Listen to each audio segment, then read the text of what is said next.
ಜಿಲ್ಲಾ ಉಸ್ತುವಾರಿ ಸಚಿವರಾದ ಈಶ್ವರ್ ಖಂಡ್ರೆ ಅವರು ಇಂದು ಮನ್ನಾಯಖೇಳಿ ಬಳಿ ಥಾಯ್ಲೆಂಡ್ ಭಿಕ್ಷು ಸಂಘದ ಆಶ್ರಯದಲ್ಲಿ ಕಲಬುರಗಿ ನಗರದಿಂದ ತೆಲಂಗಾಣದ ನಾಗಾರ್ಜುನ ಸಾಗರದಲ್ಲಿರುವ ಬುದ್ಧವನಂ ವರೆಗೆ ಹಮ್ಮಿಕೊಂಡಿರುವ ಬೌದ್ಧ ಧರ್ಮದ 3ನೇ ಧಮ್ಮಯಾತ್ರೆಗೆ ಆತ್ಮೀಯ ಸ್ವಾಗತ ಕೋರಿದರು.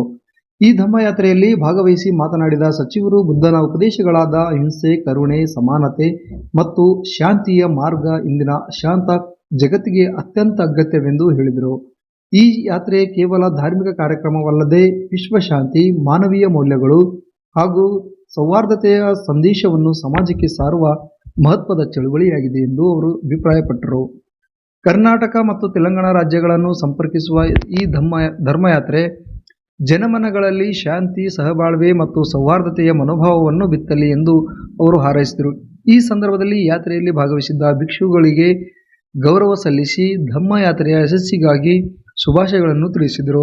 ಸದಾ ನೋಡ್ತಾ ಇರಿ ಉಪ್ಪೆ ನ್ಯೂಸ್, ನೇರ ನಿತ್ಯ ನಿರ್ಮಿತ ಸುದ್ದಿಗಾಗಿ ಸಬ್ಸ್ಕ್ರೈಬ್ ಮಾಡಿ.